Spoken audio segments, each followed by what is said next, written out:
Miaka minne tangu kifo cha Rais Magufuli, urithi wake na maisha ya Samia Suluhu Hassan.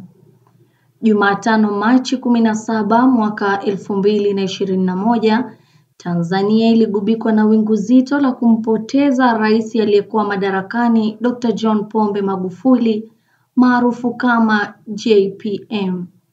Ni kwa mara ya kwanza katika historia ya taifa hilo la Afrika Mashariki nchi ilishuhudia kifo cha rais aliyekuwa madarakani.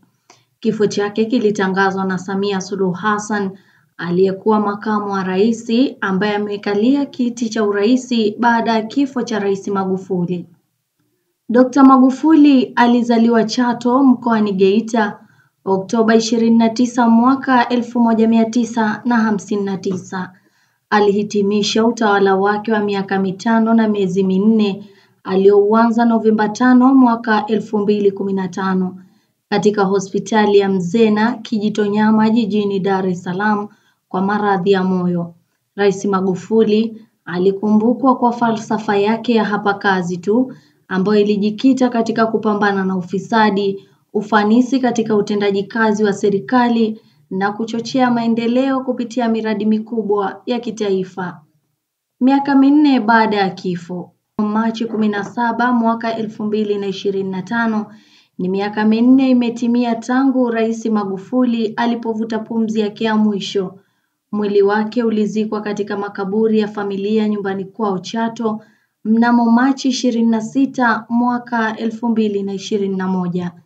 Kifo chake kilikuwa pigo kubwa kwa taifa la Tanzania na dunia nzima, kwani alijulikana kama kiongozi mpenda maendeleo na aliyekuwa na utashi wa kuleta mabadiliko makubwa. Kutokana na kifo hicho, Samia Suluhu Hassan aliyekuwa makamu wa rais alikula kiapo cha kuwa rais wa Tanzania Machi 19 mwaka 2021 mbele ya Jaji Mkuu Profesa Ibrahim Juma. Samia alikalia kiti hicho na kuwa rais wa kwanza mwanamke wa Tanzania na mmoja kati ya viongozi watano waliomtangulia. Hatua hii ilikumbukwa na hisia mseto kutoka kwa wananchi, lakini pia ilikuwa ni ishara mabadiliko na uthabiti wa demokrasia ya Tanzania. Dr. Magufuli aliweza kuleta mabadiliko makubwa nchini kwa kushughulikia masuala ya uchumi, miundombinu na elimu.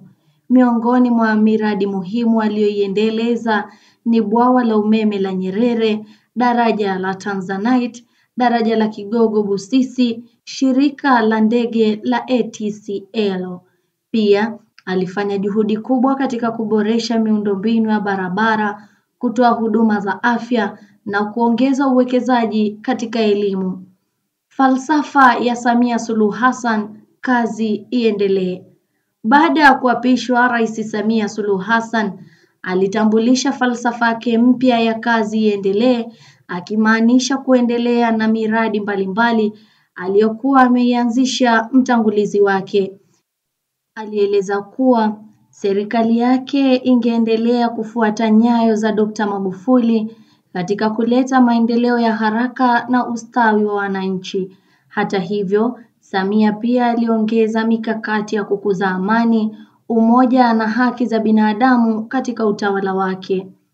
Miaka minne ya mabadiliko na uendelezaji wa miradi. Baada ya Rais Magufuli kupita, Tanzania imeendelea kufanya hatua kubwa katika maendeleo ya miundombinu, lakini pia changamoto za kiuchumi zimejitokeza. Samia Suluhu Hassan ameendelea kuchochea mafanikio katika sekta mbalimbali, akitilia mkazo ufanisi wa utekelezaji wa miradi ya maendeleo na kuimarisha sekta za afya na elimu. Rais Samia pia ameendeleza kuhimiza ushirikiano wa kimataifa na uendelezaji wa biashara ili kuvutia wawekezaji na kuongeza mapato ya taifa. Tanzania inakumbuka na kuenzi kazi kubwa aliyoifanya Dr. John Pombe Magufuli katika kipindi cha utawala wake. Akiwa rais wa 5 wa Tanzania, Dr. Magufuli alielekea kuacha urithi mkubwa wa maendeleo katika sekta mbalimbali. Hata hivyo, kama ilivyokuwa kwa kila kiongozi, maisha yanaendelea, na sasa chini ya Rais Samia Suluhu Hassan, Tanzania inaendelea na safari yake ya kimaendeleo huku ikizingatia mafanikio ya zamani na changamoto za kisasa. Miaka minne tangu kifo cha Dr. Magufuli, Tanzania inaendelea kushuhudia mabadiliko makubwa katika sekta za kiuchumi, miundombinu na utawala bora. Kazi inayoendelea ni pamoja na kuratibu na kuongeza juhudi za kumaliza changamoto zilizopo, huku tukitazama mbele kwa matumaini na maendeleo endelevu. Na kufikia hapo hatuna la ziada kwako mtazamaji na mfuatiliaji wa Jamii TV, lakini pia usisahau kusubscribe, kushare pindi uonapo video hii.